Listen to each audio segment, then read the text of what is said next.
Jumpa lagi di Back to BDM.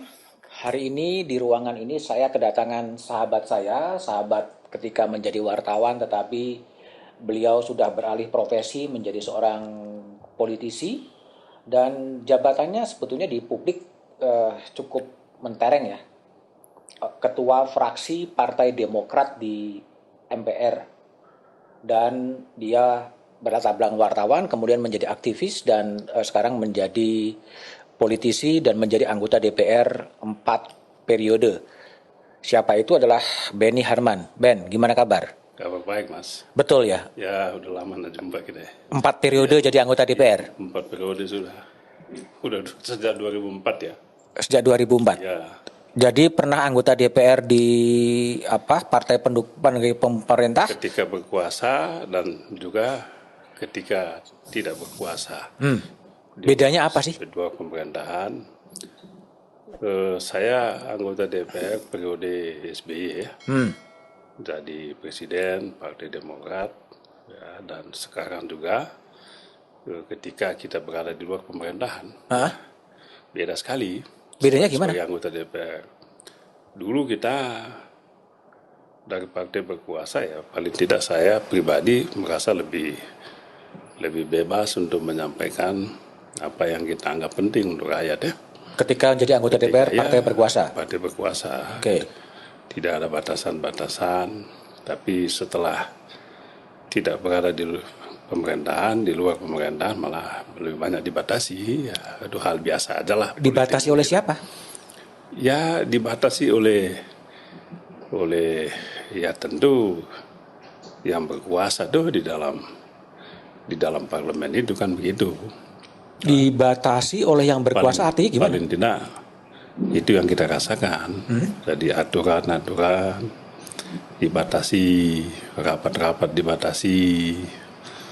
Ya, jadi tidak seleluasa ya. Zaman-zaman periode 10 tahun periode sebelumnya dengan setelahnya ya. Yang membatasi itu mekanisme internal di DPR gitu tuh? Ya lebih banyak mekanisme internal di DPR lah. Tapi itu kan cerminan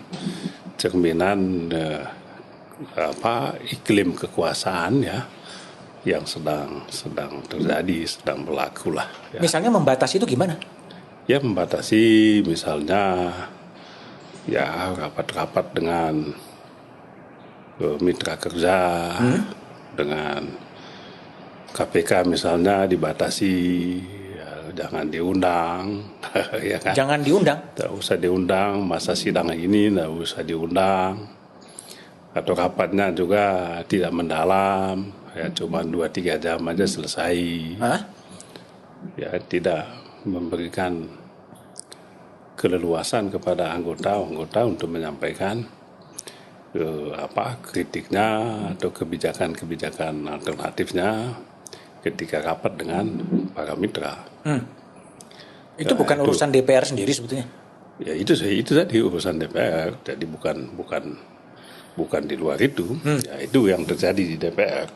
Jadi itu yang tadi saya bilang kan DPR pada masa 10 tahun ketika saya berasal dari partai penguasa dan ketika saya menjadi anggota DPR yang tidak berasal dari partai penguasa ya. Apakah itu koalisi atau bukan begitu ya. Jadi ketika ada di dalam pemerintahan dan berada di luar pemerintahan. Jadi ketika di dalam pemerintahan dulu saya juga DPR, anggota-anggota DPR itu bebas sekali melakukan kritik terhadap kebijakan pemerintah. Emang sekarang nggak bisa kritik? Bisa sampai pagi, bisa siang, malam ya kan? Karena apa emang sekarang nggak bisa kritik? Bisa juga, tapi tidak seperti dulu tuh. Kalau dulu misalnya kami bisa rapat sampai 1-2 malam itu. Sekarang periode setelah itu ya rapat ya 2-3 jam. Tapi ngapain juga sampai rapat sampai 2-3 malam nggak ngerjain menterinya? Oh enggak juga. Banyak sekali kebijakan pemerintah menurut saya yang perlu dikritisi oleh anggota-anggotanya. Kalau anggota Komisi 3 misalnya ada 50, maka masing-masing anggota itu berlomba-lomba untuk mengajukan kritik, mengajukan pertanyaan dan semuanya mewakili apa yang sedang berkembang di masyarakat ya, apa yang sedang terjadi di masyarakat. Ya, memang tidak seperti dulu kan. Sekarang kan media sosialnya jauh lebih berkembang ya. Sehingga orang bisa, anggota dewan juga bisa mengartikulasikan aspirasi masyarakat itu melalui media sosial kan, begitu bisa juga. Ya, tetapi juga yang paling penting adalah di lembaga-lembaga resmi. Ya, rapat dengan mitra kerja, terutama di Komisi 3. Saya selama DPR 4 periode ini boleh dibilang 75% itu di Komisi 3. Suasananya juga beda? Suasananya jauh berbeda lah. Jauh berbeda dengan mekanisme rapat yang dengan terbatas. Mekanisme rapat yang serba terbatas, serba dibatasi. Serba terbatas, serba dibatasi. Ya, itu paling tidak yang saya alami, yang saya rasakan. Jadi kalau dulu kebijakan pemerintah itu bisa kita kritisi sampai habis, sampai tuntas begitu ya. Dan memang tentu membutuhkan waktu. Ya, dan memang kadang-kala mitra kerja bisa komplain juga, untuk apa rapat lama-lama begitu. Tapi itulah esensinya jadi member of parliament ya, untuk menyampaikan aspirasi dan melakukan kontrol terhadap kebijakan publik. Ya. Jadi kalau pandangan publik DPR sekarang ini melempem, nggak ada suaranya, ya masuk hanya stempel aja ya? Saya merasakan itu. Artinya kalau publik mengatakan wah DPR saat ini seperti menjadi rubber stamp aja, ya, stempel kebijakan pemerintah, ya saya rasa kritik itu ada benarnya. Sebab itu yang saya alami, itu yang saya rasakan. Ya. Dalam pembahasan rancangan undang-undang misalnya, itu sepi dari pembahasan yang sifatnya mendalam, yang sifatnya ya ilmiah, yang sifatnya ideologis begitu, sepi itu. Seolah-olah rancangan undang-undang yang disiapkan oleh pemerintah ya diketok aja setuju atau tidak setuju kan begitu. Padahal konstitusi mengatakan rancangan undang-undang itu harus dibahas dan disetujui bersama, dibahas bersama DPR dengan pemerintah dan disetujui DPR bersama pemerintah. Tapi kan ada hak anggota untuk bersuara kan? Loh, itu ada hak anggota bersuara, tapi kalau serba dibatasi kan ya susah, ya kan? Tapi aku lihat video Benny waktu rapat kerja dengan Jaksa Agung. Itu kemarin. Iya, itu kan bisa bersuara agak panjang itu. Iya, itu kan ada perubahan kan begitu tuh setelah ada protes-protes itu. Baru kemarin tuh. Baru kemarin itu ada suasana rapat yang lebih open, yang lebih terbuka. Ya, walaupun kemudian setelah itu ya rapatnya dibubarkan begitu. Lalu dilanjutkan lagi nanti minggu depan kan gitu. Ya. Jadi setelah berbicara panjang lebar ditutup rapatnya. Setelah itu ya rapatnya ditutup dan dilanjutkan minggu depan. Padahal kan tidak biasa begitu, setiap rapat kerja atau RDP dengan mitra atau dengan pemerintah harus ditutup dengan kesimpulan. Ini kan enggak. Tiba-tiba udah kita tutup dulu, minggu depan baru dilanjutkan. Tapi lucu-lucu aja, padahal undang-undangnya nggak boleh begitu. Tata tertibnya nggak boleh begitu. Ya tapi itulah suasana dinamika lah ya kan. Ya tapi anggota DPR-nya enjoy aja kan? Iya, ada enjoy, ada yang tidak. Ya kan? Ya kan gajinya besar. Iya. Tapi kan bukan soal gaji, karena di situ kan tergantung anggota tuh. Tapi yang paling penting menurut saya adalah ada keleluasaan, ada kesempatan yang disiapkan sesuai dengan aturan tuh untuk setiap anggota parlemen menyampaikan aspirasi rakyatnya, untuk menyampaikan apa yang ingin disampaikan berdasarkan hasil kunjungan dia dengan masyarakat, dengan rakyatnya kan begitu. Tapi berapa sih gajinya DPR itu? Oh gede juga gajinya sekarang. Berapa gede itu? Saya rasa kalau gaji ini kan mungkin sekarang 70-an kayaknya. 70 juta? 70-an juta. Per bulan? Ya. Terus setelah itu? Ya setelah itu ada, tentu kalau ada kunjungan kerja ya ada uang lagi. Berapa itu? Begitu. Ya kurang lebih mungkin 20-an, 30-an juta lah ya. Tiap bulan? Bukan tiap bulan, setiap kali kunjungan. Tiap kunjungan kerja? Ya, 70 juta, 2 tahun ada uang apa lagi? DPR itu kan ada uang rumah aspirasi sekali setahun ya. Rumah aspirasi yang besarnya? 150-an deh. 150 juta ya. Setahun? Setahun. Nah, terus? Ya itu aja. Lalu kunjungan kerja kan kunjungan reses 5 kali, kita reses setahun, tergantung berapa kali reses setahun. Kalau dulu reses 4 kali setahun ya berarti 4 kali. 4 kali berapa? 4 kali kurang lebih mungkin 100-an ya, 120-an ya. 4 kali 120 juta. Ya. Kurang lebih segitulah ya. Jadi besar juga sebenarnya penghasilan yang diterima. Besar, bukan diterima kalau enggak masih dipakai dong. Dipakai. 120-an ini kan transportasinya dia, ya kan. Kunjungan ketemu dengan masyarakatnya, ya kan. Nah, kunjungan ke masyarakat dia sewa mobilnya dan segala macamnya, ngumpulkan orang dan sebagainya, kan begitu. Kalau dihitung juga ya nggak besar juga. Artinya kalau mau kerja beneran ya. Tapi itu mekanisme pertanggung jawabannya gimana? Nggak ada pertanggungjawaban. Apa? Nggak ada pertanggungjawaban. Nggak ada. Hanya laporan aja. Setiap reses itu kan kita menyampaikan laporan ke fraksi masing-masing. Kami sudah melakukan ini selama reses ini, lalu hasilnya ini aspirasi yang disampaikan, kan begitu. Jadi uangnya itu untuk kegiatan anggota dewan atau diberikan ke masyarakat? Untuk kegiatan anggota dewan dong. Tapi nggak usah dipertanggungjawabkan kegiatannya apa? Nggak ada pertanggungjawaban. Sama sekali. Tapi kan masing-masing fraksi anggota bertanggung jawab kepada fraksinya masing-masing buat laporan. Tapi misalnya buat laporan kepada fraksinya. Tapi jangan-jangan karena apa pendapatan atau apapun uang kehormatan yang diperoleh cukup besar, sehingga mungkin DPR-nya udahlah ngapain juga capek-capek, ya udah ikutin aja. Ya pasti ada yang begitu juga. Tapi kan rakyat juga yang menilai kan, publik juga yang menilai kan. Karena akibatnya nanti kan kepada anggota yang bersangkutan, kepada partainya, kinerja jelek yang nggak dipilih rakyat tuh. Berarti partainya bisa hilang kursinya di parlemen.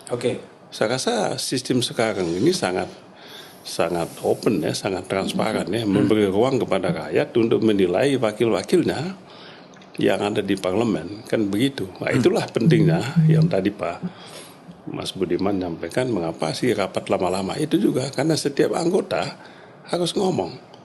Kan ada yang bilang nggak usah lah, setiap fraksi aja menyampaikan pandangannya. Kita bilang nggak boleh.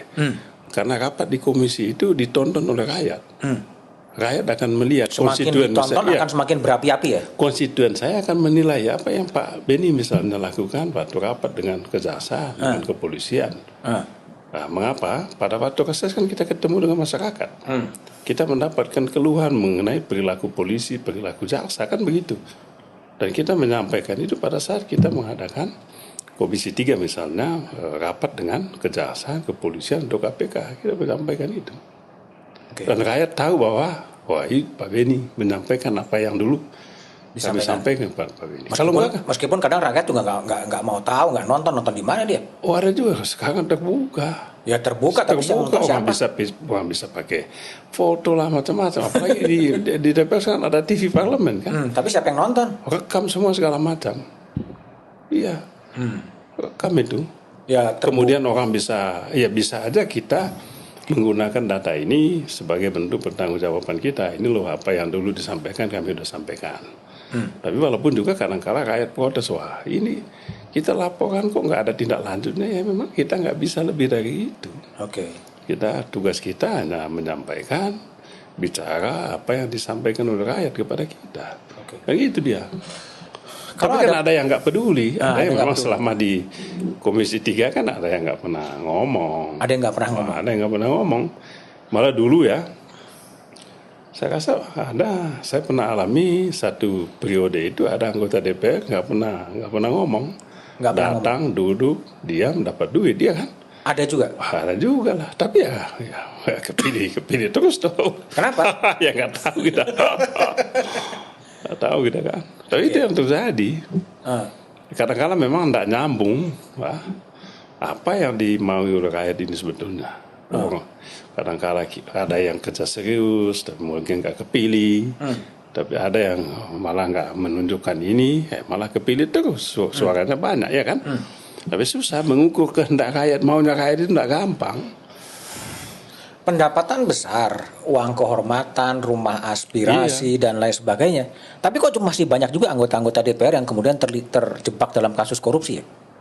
Ya menurut saya Orang mau korupsi itu karena ada, ya tentu kan ada kesempatan tuh, juga tuh. Ada mungkin niatnya juga untuk itu dan juga ada kesempatan. Karena itu yang paling penting adalah bagaimana menutup kesempatan itu. Ya kan? Kalau kesempatan kan selalu terbuka. Tapi kalau kesempatan itu ditutup, Kesempatannya apa? kesempatan untuk korupsi itu ditutup baik oleh hukum atau sistem pemberantasan korupsi yang ketat misalnya, itu sangat bisa. Ya kan? Tapi sekarang korupsinya kan macam-macam korupsi ini kan. sekarang peluang untuk korupsi di DPR juga masih besar. Menurut saya ya masih kalau sekarang banyak anggota dewan yang nggak terlibat ya bukan karena nggak ada korupsi lagi di sana. Tapi Ya saya mungkin karena KPK-nya ya udah lemah atau udah capek ya kan? Udah capek. Atau ya bisa juga kan? Ya. Misalnya apa peluang korupsi di DPR? Ya banyak lah, korupsi itu kan banyak jenisnya mas. Korupsi itu bisa yang paling banyak sekarang itu kan gratifikasi, suap menyuap lah ya kan. Suap menyuap tentu dalam kaitan dengan kebijakan ya kan. Kebijakan itu yang paling nyata itu ya dalam bentuk pembentukan undang-undang. Pembentukan undang-undang. Pembentukan undang-undang kan sangat mungkin. Kemudian juga yang lebih dasar lagi adalah alokasi anggaran kan gitu. Yang sampai sekarang pun nggak bisa diatasi ini. Masalah-masalah kalau mau dulu saya usulkan kepada pimpinan KPK kalau mau membersihkan parlemen ya dari korupsi ini, membangun parlemen yang kedap korupsi, maka sebetulnya simpelnya apa ya di anggarannya itu kan begitu. Anggaran karena selama DPR-nya dikasih alokasi anggaran maka selama itu pula korupsi di parlemen itu nggak bisa diatasi. Kan begitu dia. Ya, karena itu kewenangan ini harus dipotong. Ya memang pemerintah undang-undang waktu itu Mahkamah Konstitusi sudah memotong kesempatan ini, ya yaitu kesempatan anggota DPR itu untuk ikut membahas satuan 3 dalam anggaran. Proyek kan, tapi di luar itu pun tetap ada terjadi. Ya kenapa terjadi? Karena ya itu tadi anggota parlemen ya atau parlemen ya masih dikasih slot untuk anggaran tertentu itu. Jadi agak utopis. Ya, akibatnya adalah ketiga kata kunci pemberantasan korupsi di parlemen itu. Yang pertama itu yang pertama itu anggota DPR itu tidak boleh ikut menentukan tender project. Sekarang masih boleh? Masih banyak lah yang ikut lah, ya kan? Tidak boleh ikut main anggaran kan gitu, masih banyak. Sekarang juga masih boleh? Masih banyak main bukan masih boleh, masih banyak anggota yang mestinya kan nggak boleh. Tapi kan jalan aja terus kan gitu. Kemudian juga markup project, ya kan? Coba misalnya APBN, dana APBN atau dana alokasi khusus ya, yang disampaikan ke daerah-daerah itu kan slot yang dikasih melalui anggota DPR kan. Kan begitu, dan anggota DPR itu nanti yang akan menentukan siapa kontraktornya, ya kan? Anggota DPR menentukan siapa kontraktornya. Ikut menentukan, ya kan? Ikut menentukan, termasuk ya kerjasama kalau DAK itu di Kementerian PU ya udahlah di sana lah, jadi di kong kali kong lah di situ, menentukan proyeknya, markupnya, kan begitu. Anda sendiri di DPR terus kamu menghindarinya gimana? Kita nggak pernah, karena Komisi 3 itu saya nggak pegang anggaran. Nggak pegang anggaran? Nggak pernah. Waktu saya jadi pimpinan komisi juga nggak pegang anggaran. Kan begitu, untuk mencegah itu. Sehingga kita kedua nggak pernah bawa proyek. Nggak ada proyek. Walaupun memang jadi masalah ini mas, masalahnya apa? Karena seringkali rakyat itu menilai prestasi anggota DPR itu kalau dia bawa proyek. Bawa duit untuk bangun jembatan, bawa duit untuk bangun sekolah, bawa duit untuk bangun jalan. Sehingga banyak juga anggota parlemen yang bohongi rakyatnya. Dia bisa bikin pengumuman, oke, jalan lintas ini, jembatan ini, proyek ini hasil perjuangan saya. Ada gitu. Padahal kita tahu itu bukan tupoksinya parlemen, bukan tupoksinya DPR, tapi ya itu yang terjadi. Oke. Tapi justru itu yang dinilai hebat oleh rakyat. Oh, ini anggota DPR yang benar, kan gitu. Yang kayak Pak Beni ini ya hanya bawa kata-kata kalau ketemu rakyat, kan gitu. Bawa kata-kata. Ya kadang-kadang itu yang kita alami. Wah, Pak Beni udah, kita cukup dengan kata-kata lah, omong-omong begitu. Ya kan kami butuh yang nyata. Coba bayangkan, rakyat itu membutuhkan, mengharapkan dari anggota member of parliament tadi sesuatu yang nyata. Itu kan hal yang nggak mungkin toh, karena nggak mungkin karena sistem negara kita nggak begitu. Oke. Gimana Beni menjelaskan Wakil Ketua DPR Aziz Samsudin kemudian juga bisa terjerat dalam kasus korupsi, bahkan dia punya orang-orang di KPK dan kemudian sekarang juga diadili. Itu gimana seorang Wakil Ketua DPR yang begitu tinggi posisinya ternyata juga Ya itu tadi kesempatan kan ada, ya kan? Karena menyalahgunakan kesempatan, ya kan?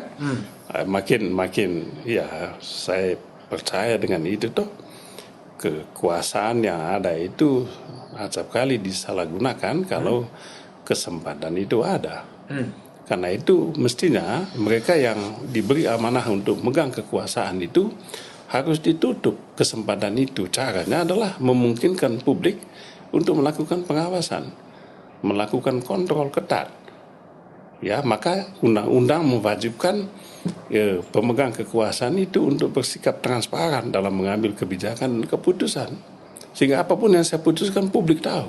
Oke. Dan harus terbuka untuk diperdebatkan. Akal sehat yang bekerja di situ. Tapi dalam kasus Aziz, Mahkamah Kehormatan Dewan juga belum bersidang ya? Mahkamah Kehormatan, aku nggak tahu Mahkamah Kehormatan Dewan ya mungkin. Artinya belum diberhentikan sebagai dewan? Saya rasa kalau anggota dewan itu kan otomatis saja dia. Setelah anggota dewan itu sekian bulan tidak masuk, ya kan? Dengan alasan itu tadi ya, itu saja sudah bisa dijadikan alasan untuk diberhentikan. Ya kan? Tinggal diproses oleh fraksinya. Ya kan?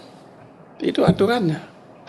Dan sekarang sebagai wakil ketua kan sudah diganti, ya kan? Tapi status sebagai statusnya kan karena ya kita menghargai prinsip due process of law, ya belum ada putusan, terus siapa tahu nanti dia, ya kan? Siapa tahu nanti dia diputus bebas, kan begitu.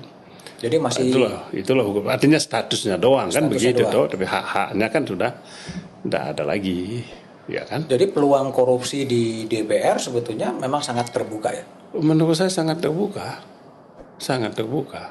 Oleh karena itu selalu saya pribadi selalu menganjurkan pentingnya keterbukaan itu, pentingnya transparansi itu, pentingnya deliberasi itu. Apa deliberasi? Ya, sebuah kebijakan itu harus didebatkan secara terbuka, melibatkan banyak orang sebelum diputuskan. Jangan diambil dalam ruang gelap begitu loh. Oke. Dan semuanya sekarang banyak berlangsung dalam ruang-ruang gelap. Iya banyak lah. Oke. Ya akibatnya ya kayak undang-undang Cipta Kerja dulu, ya kan. Untung ada putusan Mahkamah Konstitusi itu, walaupun putusan ini banci juga kan, ya kan. Putusan banci ke Mahkamah Konstitusi ini kan. Itu undang-undang Cipta Kerja. Ya. Saya tanya lagi pada undang-undang Ibu Kota Negara. Sama aja itu. Sama? Bagi samanya prosesnya itu kan dibentuk pansus. Di pansus itu harus diperdebatkan itu, harus ada RDPU-nya. Mas Budiman tahu dari 23 ahli yang diundang di pansus itu untuk menyampaikan pendapat, pandangannya, hanya satu yang setuju dengan rancangan undang-undang Ibu Kota Negara. Ini dari 23 ahli. Dari 23 ahli yang diundang? Yang diundang hanya satu yang menyetujui. Hanya satu yang menyetujui? Iya, itu pun ahli yang diundang itu ahli yang ikut membuat rancangan undang-undang itu. Anda di situ atau enggak? Ya. Ada di situ? Ya, saya nggak di situ. Saya nggak ikut pansus. Tapi itu dengar laporannya gitu? Oh iya dong, saya kan fraksi Demokrat kan mendapat laporan dari anggota saya di pansus kan.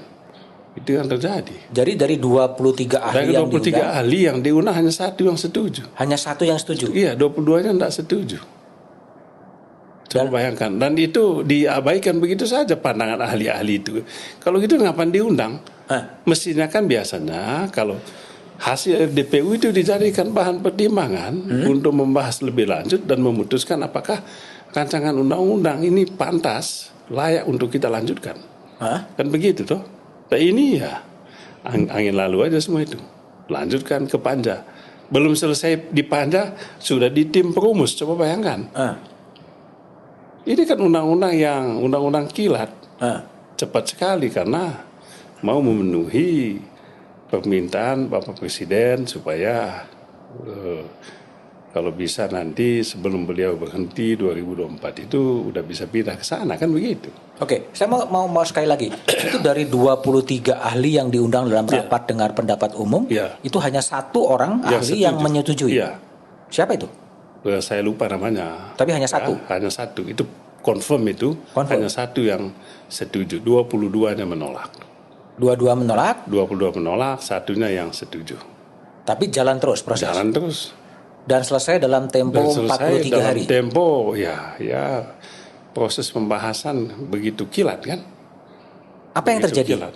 Apa yang terjadi sehingga proses pembahasannya begitu cepat? Yang terjadi adalah karena dari 9 fraksi itu kan 7 fraksi ya kan pendukung koalisi ya, sehingga setuju semua sudah ya kan.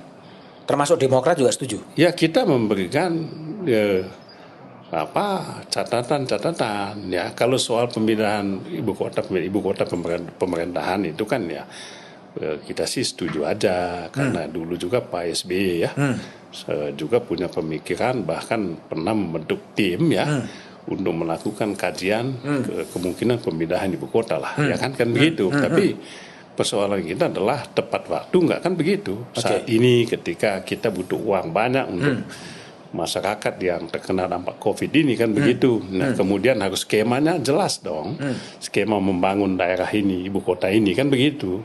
Keuangannya dari mana, tahapannya seperti apa ya, direncanakan secara sistematis begitu dan harus dimungkinkan proses yang melibatkan banyak pihak mengenai rencana pemindahan ibu kota negara. Karena yang dipindahkan ini adalah ibu kota negara ya, bukan pusat pemerintahan.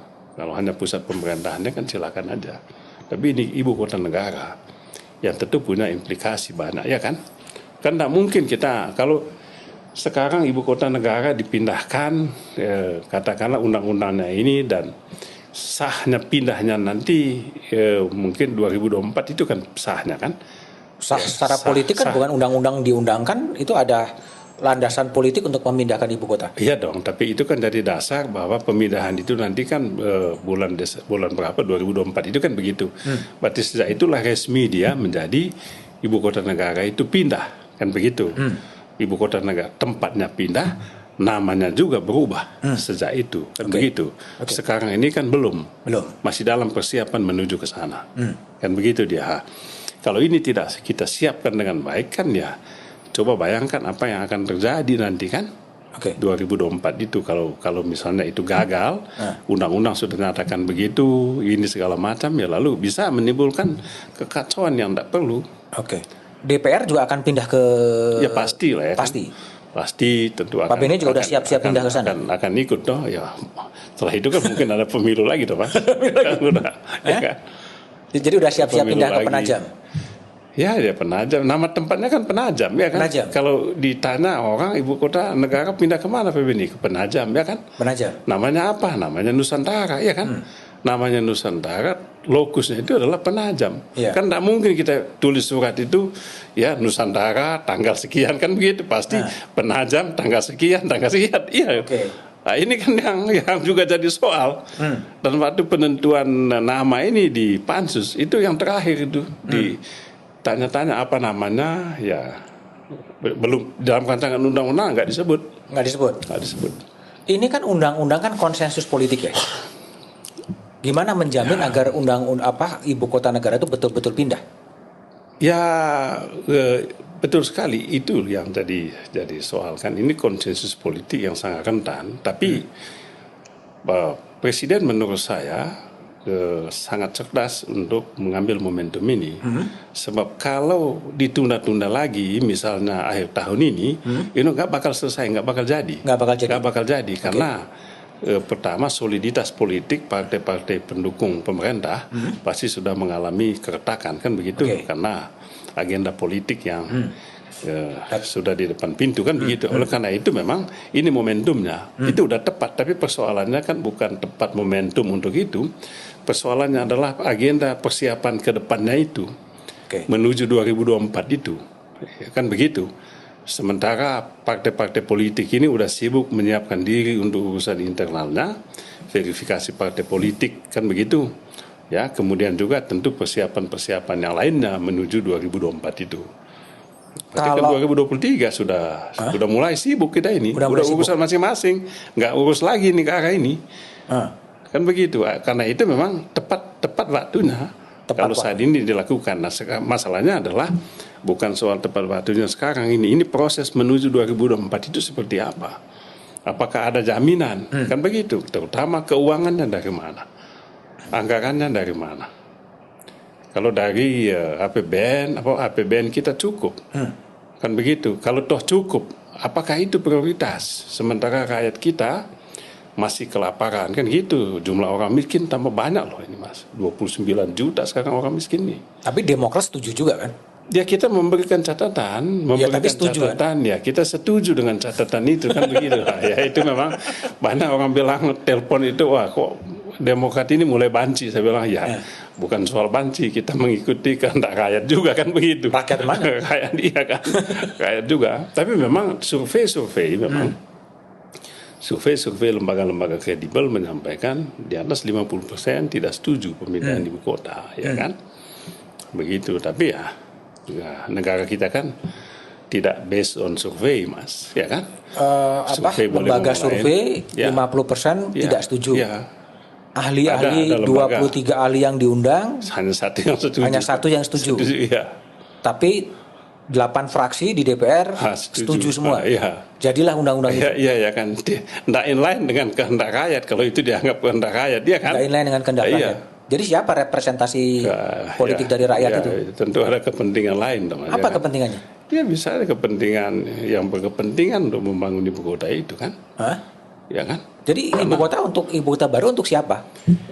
Ya itu pertanyaan itu. Ibu kota itu untuk elit-elit ini toh, untuk kantor-kantor berapa ribu triliun toh, Mas BDM, untuk membangun ibu kota baru, gedung-gedung baru itu berapa triliun kan? Tapi kan Pak Jokowi akan berakhir kekuasaannya 20 Oktober 2024, dia tidak akan. Iya makanya ya 2024 akan berakhir beliau tuh. Tapi siapa tahu kan ada perubahan politik lagi, ya beliau lagi jadi presiden akan datang. Ada perubahan politik lagi? Nggak tahu kita, namanya juga politik kan. Apa yang sekarang kita nggak tahu besok-besok terjadi, ya kan? Itu ada olahan-olahan di DPR? Ya ada itu olahan-olahan itu, ya kan? Ya apa politik, apa yang orang bilang, apa yang nggak mungkin secara politik tuh. Toh Bapak Presiden Jokowi saat ini didukung oleh 82%. Ya kan 80%. Rakyat masih suka beliau 80%. Partai politik di parlemen juga boleh dibilang 70% mendukung beliau. Sehingga apapun kehendak beliau menurut saya akan terjadi. Ya kan, terjadilah kehendaknya menurut apa yang dikehendaki oleh rakyat yang 80% tadi. Oleh partai politik yang mendukung beliau tadi di parlemen, sangat mungkin toh.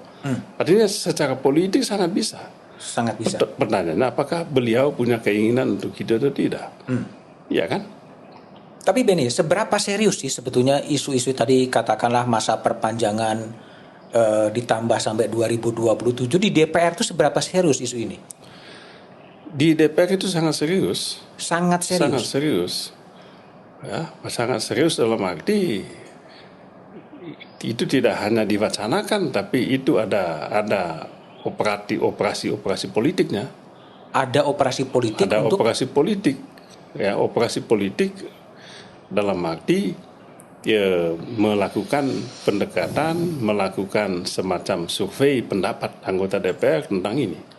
Dan menurut saya majority member of parliament sekarang ini akan menyetujui pemandangan pemilu. Oh, itu sudah Ya kan? dilakukan survei internal DPR Oh iya, udah. terhadap berapa? Saya 657. dapat informasi kemarin itu udah ada surveinya.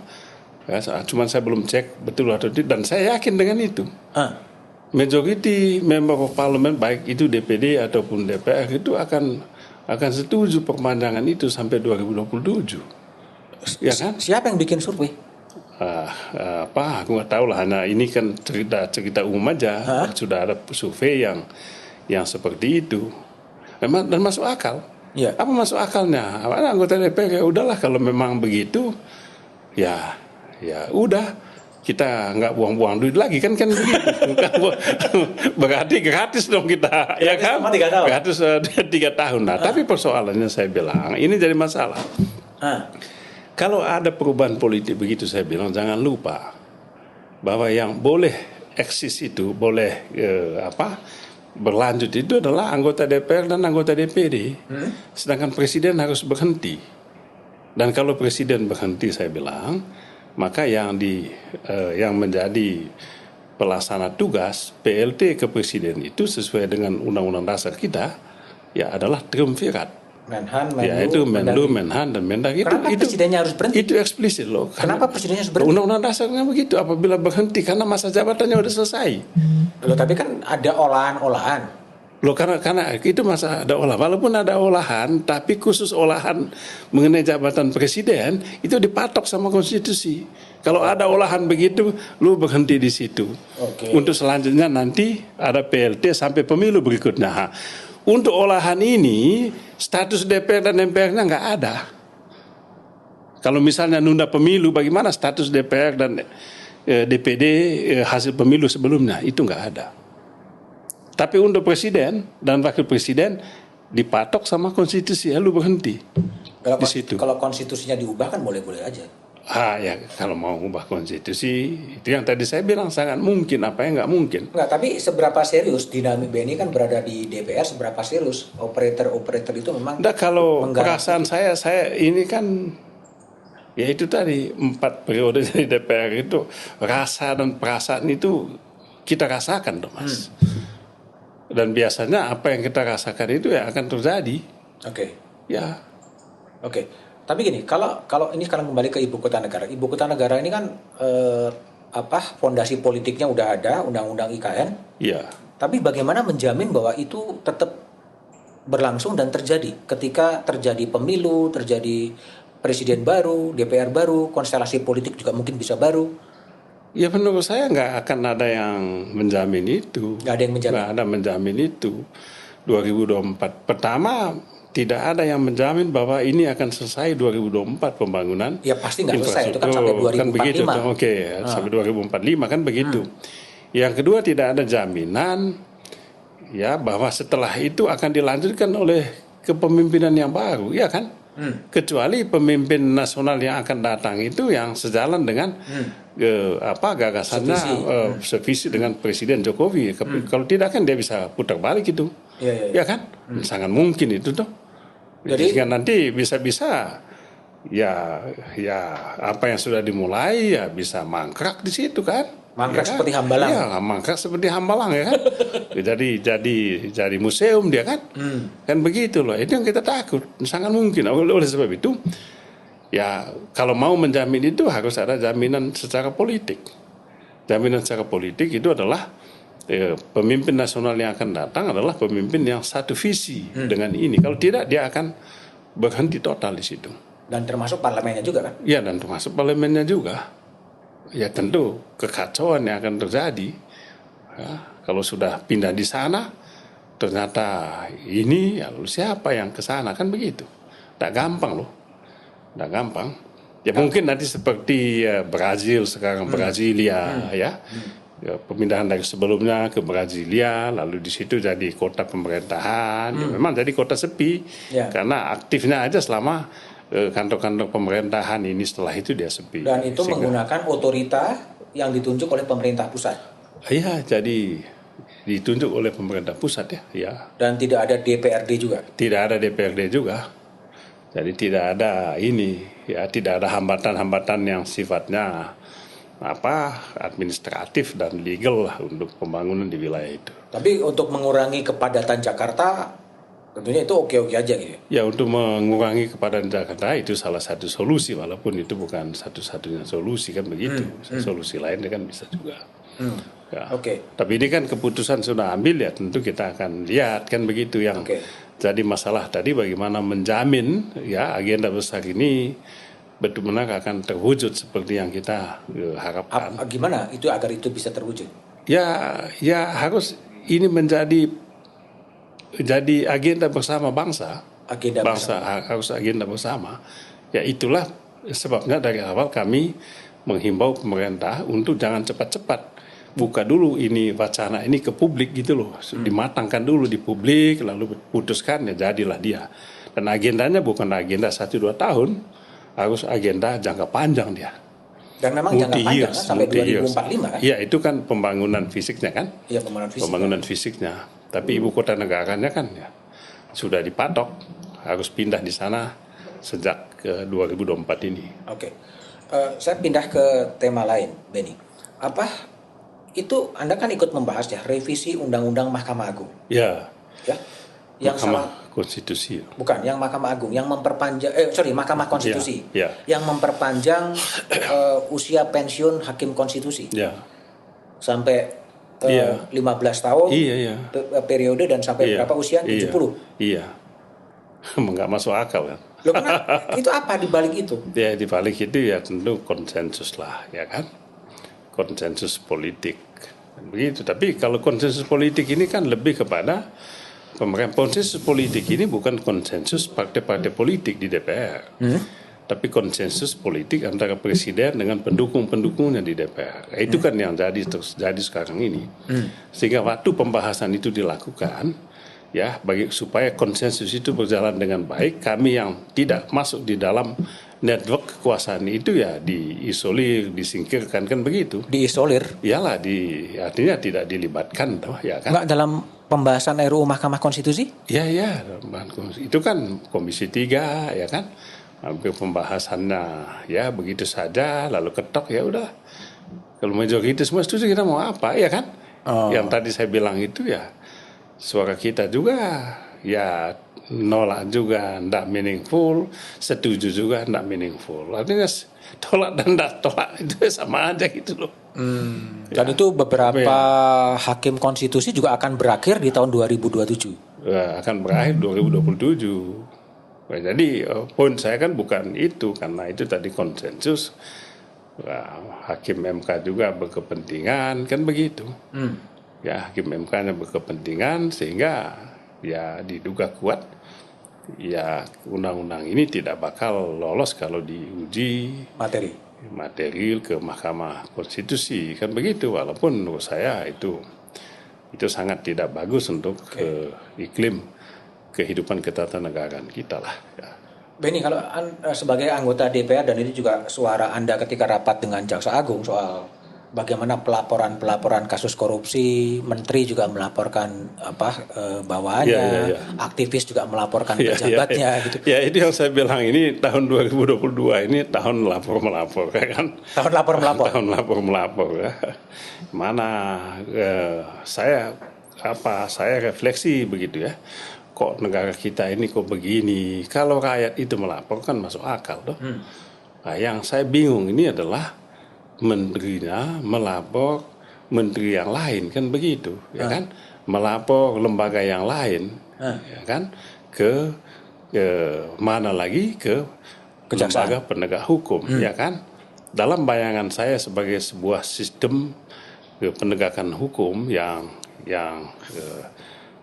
kita sepakati, kalau ada kasus begitu mestinya menteri yang bersangkutan laporkan itu kepada presidennya, kan begitu. Ini kan anggota kabinetnya tuh, kepalanya adalah presiden, namanya juga kepala pemerintahan, kan begitu. Jadi ada sistem yang kita sepakati bersama dan kita harus tegakkan. Kalau ada masalah lapor kepada presiden yang panggil dan itu selesaikan, kan begitu. Tapi ini yang terjadi kan tidak begitu. Ada menteri Menko Polhukam melaporkan kasus korupsi di Kemenhan itu kepada kepada bukan kepada publik atau kepada kejaksaan kan begitu. Kemudian ada menteri yang melaporkan korupsi di BUMN ke kejaksaan. Kan begitu. Kemudian ada juga menteri yang cerita laporkan kepada rakyat, ada menteri yang memeras dirjennya berapa puluh miliar kan begitu. Nah, ini kan kegaduhan yang tak perlu begitu loh. Karena apa maksudnya bikin gaduh-gaduh begini? Kita kan punya sistem. Ya, yang saya masukkan tadi ada kasus begini serahkan ke presiden, presiden selesaikan. Kalau memang tidak bisa diselesaikan secara internal ya diserahkan ke lembaga penegak hukum untuk diselesaikan. Jadi the last resort lah sebetulnya penegak hukum ini untuk menyelesaikan masalah-masalah ini.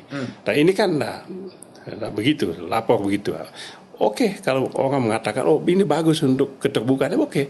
Tapi kenapa hanya kasus itu yang you laporkan? Kok ini kok tidak?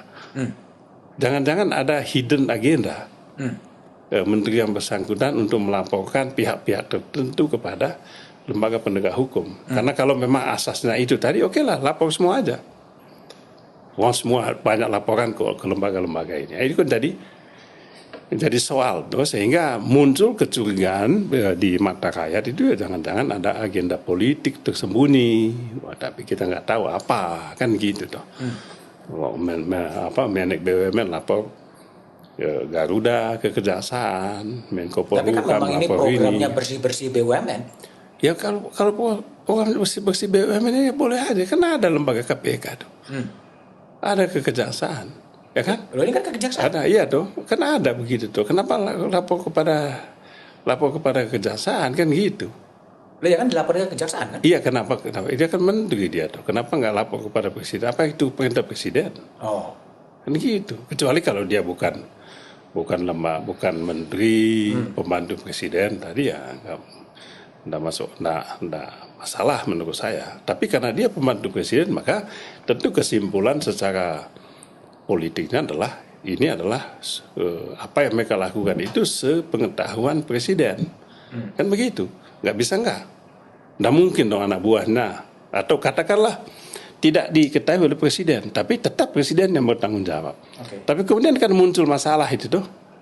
Kemudian mantan Menhan itu secara publik juga mengatakan, loh itu kan perintah presiden. Lalu gimana dong? Nah, itu yang tadi saya maksudkan ya, alangkah baiknya lapor ke presiden, presiden panggil masalahnya apa, minta dijelaskan, digelar, lalu solusinya seperti apa. Kita kan mau mencari solusi, Mas. Bukan mau menghukum orang atau apa. Itu yang saya bilang tadi, apa sebetulnya yang mau kita capai dengan cara begini. Tapi pada sisi lain aktivis-aktivis melaporkannya ke KPK ya? Oh ya, yang lain-lain kan aktivis-aktivis melaporkan juga. Ya pejabat negara, ya pemimpin, keluarga pemimpin ke KPK, ya kan jadi masalah juga kan begitu. Jadi itu yang saya persoalkan. Nanti gini loh, karena tanpa kita disiplin dalam hal penegakan hukum ini, nanti Menek BUMN atau Menko Polhukam itu lapor ke kejaksaan tadi atau lapor ke KPK kan begitu.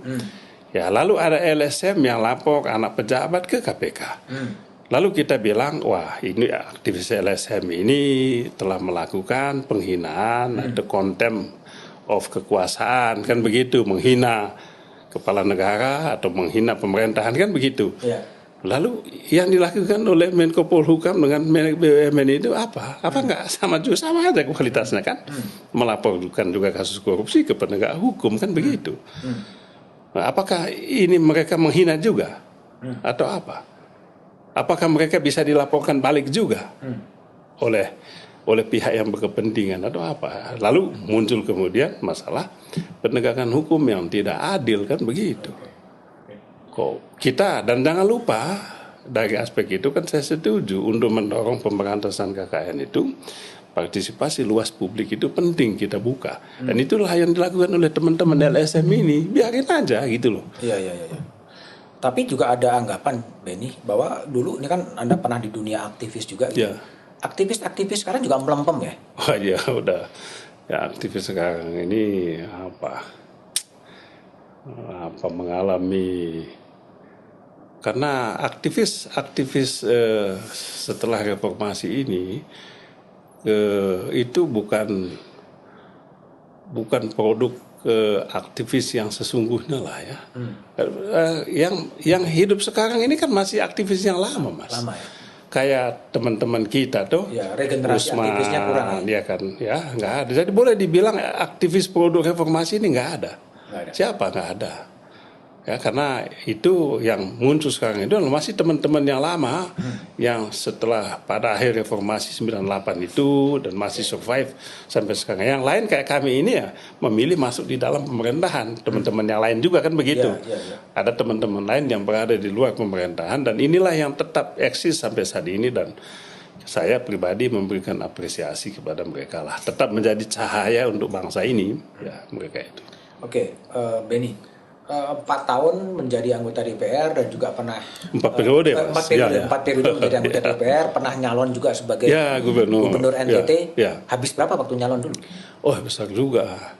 Cuman waktu calon terakhir itu kan saya sudah tahu sahabat saya maju juga dan saya tahu banyak duit dia, maka ya saya enggak mau ya apa adanya. Saya maju calon itu ya 10 miliar lah habis. 10 miliar habis. Untuk pencalonan yang pertama? Pencalonan itu yang terakhir itu. Yang terakhir? Ya. Kalau yang sebelumnya? Yang sebelumnya lebih kecil lah. Lebih kecil ya? Ya. Tapi ngapain juga nyalon jadi gubernur? Memang jadi... Nah ya kita, jadi gini waktu saya ketemu rakyat, saya waktu DPR ini kan saya sering ketemu masyarakat. Ya, banyak nuntut yang itu tadi udahlah Pak Benny kalau mau bikin yang nyata untuk rakyat ini jangan jadi DPR aja. Jadi gubernur ya? Ya jadi DPR supaya bisa betul juga sih. Saya cobalah. Ya kalau saya coba ya saya gagal, nggak masalah, fine kan begitu tuh. Bagi saya hal yang biasa aja itu. Kita nggak ngoyo. 10 miliar termasuk mahal atau murah sih? Kalau termasuk mahal atau murah untuk pencalonan gubernur itu? Oh termasuk ya lumayan juga lah. Lumayan apa? Ya untuk saya besar juga dong. Untuk besar juga? Ya. Ada yang lebih besar ya? Wah ada itu. Wah kalau cerita pilkada itu ya kalau 10 M itu biasanya untuk bupati itu. Untuk bupati? Iya. Tapi saya nothing dulu saja. Ya udah pilih ya boleh, tidak pilih juga enggak apa-apa. Oke. Enggak ada, kita nggak kerja gitu dong. Oke. Iya. Ben, kalau kita berbicara soal yang lain ya, kalau menurut Anda ya yang sudah 4 periode di DPR, pernah menjadi aktivis, pernah menjadi wartawan, apa sih sebetulnya akar masalah dari Indonesia ini? Kok gini-gini terus gitu? Ya itu pertanyaan saya juga ya. Setelah saya merenung apa masalah kita ini, kita butuh pemimpin yang kuat, yang punya komitmen yang kuat dan konsisten untuk melaksanakan komitmennya itu. Komitmen apa? Komitmen penegakan hukum. Menurut saya kita harus menyelesaikan masalah bangsa ini dengan ini dari sini. Ya, komitmen terhadap penegakan hukum dalam pemahaman dan pengertian yang seluas-luasnya. Itu kunci. Memang akan banyak korban, tapi mendingan kita lakukan ini untuk kebaikan bangsa ini ke depan. Karena, pemimpin yang tegas? Ya, pemimpin yang tegas, tapi tegas untuk menegakkan aturan hukum. Oke. Bukan tegas di luar itu ya. Tegas untuk menegakkan aturan. Butuh leadership yang kuat untuk itu. Oke. Kalau dalam evaluasi atau introspeksi Benny, pemimpin Indonesia atau pemimpin dunia yang menjadi benchmark atau yang diidolakan siapa?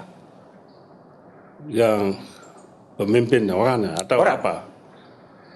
Ya saya enggak. Kalau pemimpin dunia yang saya idolakan ini ya saya suka orang kayak Barack Obama itu tuh. Barack Obama. Ya. Okay. Dulu saya terus terang Pak Jokowi itu dari awal itu saya punya harapan yang sangat tinggi dan semula saya punya harapan apa yang saya impikan itu ada sama beliau ini. Terutama dengan gagasan revolusi mentalnya. Sehingga waktu itu secara pribadi saya sangat mendukung beliau. Okay. Tapi ya kemudian beliau bukan salah dia. Menurut saya kesulitan beliau adalah bagaimana maintain dia punya pendukung-pendukung, karena untuk menjadi presiden itu nggak gampang dong. Oke. Kalau di dalam negeri ada nggak pemimpin yang mendekati idola atau imajinasi dari Benny? Kalau saya pribadi ya, kalau saya pribadi ya saya tentu dari karena saya dari Partai Demokrat, bukan karena SBY saya punya pemimpin. Saya terus terang aja memang sampai sekarang ini saya kagum dengan SBY sebagai pemimpin yang menjadi teladan. Memang akibat salah satu kelemahan pemimpin tipe seperti ini adalah keraguan-keraguan dalam mengambil keputusan. Nah, itu karena terlalu banyak menimbang dan keraguan ya. Tapi bukan tidak tegas, tapi terlalu banyak faktor yang harus dipertimbangkan, mendengar sana sini ya. Jadi kalau tanya itu ya saya tentu yang kedua saya menaruh hormat kepada Soekarno. Ya, tidak ada yang dua ini belum saya temukan ada di tangan siapa ya. Untuk kita ke depan juga belum tahu kita. Kalau negara yang menjadi benchmark, negara yang memang ideal dalam atau mendekati ideal, menurut Benny negara mana? Ya mestinya kita ini kalau kita mau lihat dari segi demokrasi ya tentu negara seperti Amerika itulah yang menjadi ideal tentang demokrasi, ideal dengan kehidupan rakyat yang maju ya walaupun juga bukan tanpa masalah ya. Ada masalah dengan Donald Trump yang terakhir ini ya. Tapi ini kan akibat dari demokrasi yang terlalu terbuka. Tapi ya memang ya tidak masalah ya. Itulah demokrasi gitu loh. Dia akan diperbaiki oleh anak bangsanya sendiri. Nah itu yang terjadi. Saya rasa bangsa Amerika mengalami masalah itu dan mereka melakukan koreksi terhadap kekeliruan yang mereka lakukan itu.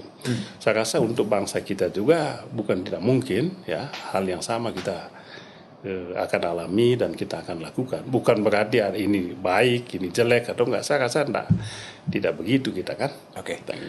Yang terakhir, kalau imajinasi Indonesia 2045 ketika Republik ini berusia 100 tahun, seperti apa yang Benny bayangkan? Ya kalau dalam bayangan kita ya kita nggak tahu lagi waktu itu kan kita masih 2045.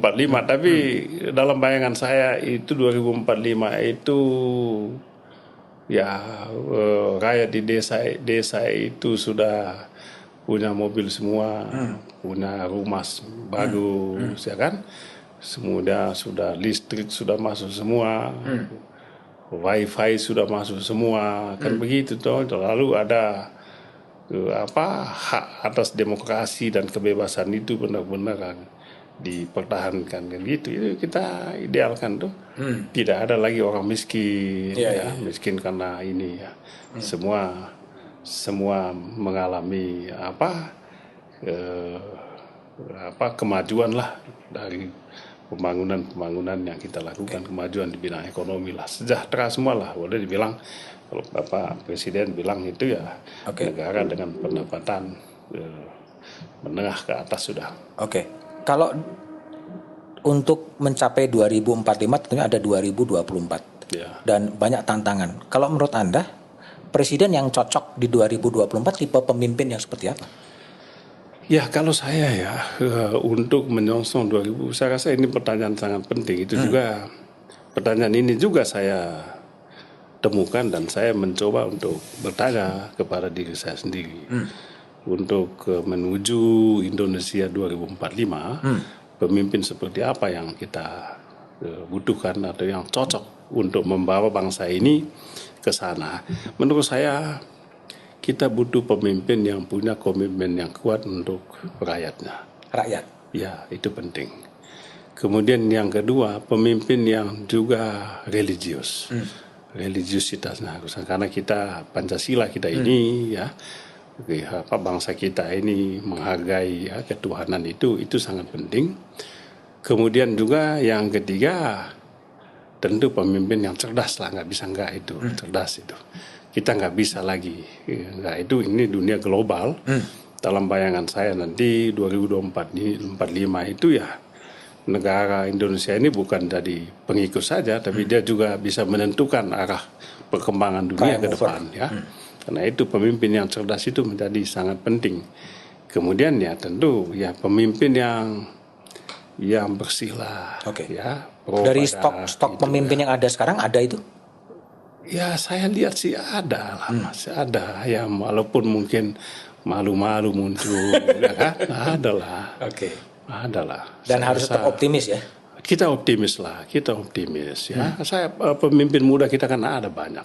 Ya, kalau kita mau sebut ya ada Ganjar Pranowo, ya ada AHY di Ketua Umum Partai Demokrat, ya ada orang seperti Sandiaga Uno, ya ada orang seperti Anies Baswedan, ya ada orang seperti Gubernur Jawa Barat ini. Artinya Ridwan Kamil. Inilah kita nggak boleh, harus karena urusan pemimpin urusan rakyat secara seluruh. Karena itu rakyat harus bicara gitu loh soal ini. Jangan malu-malu gitu. Jangan disimpan-simpan ya kan. Soal pemilihan itu kan soal mekanisme aja. Tapi itulah bangsa kita, itulah yang kita punya. Benny, terima kasih ya telah ngobrol. Sehingga itulah obrolan saya dengan anggota Komisi 3 DPR dari fraksi Partai Demokrat, Benny Kaharman. Siapapun yang ingin menanggapi pendapat-pendapat dari Benny Harman bisa melalui respon komen di YouTube, maupun kalau memang ada pejabat yang meminta hak jawab atau apapun juga atau tidak sependapat dengan pandangan Benny, boleh juga nanti kita undang di tempat yang sama. Thank you.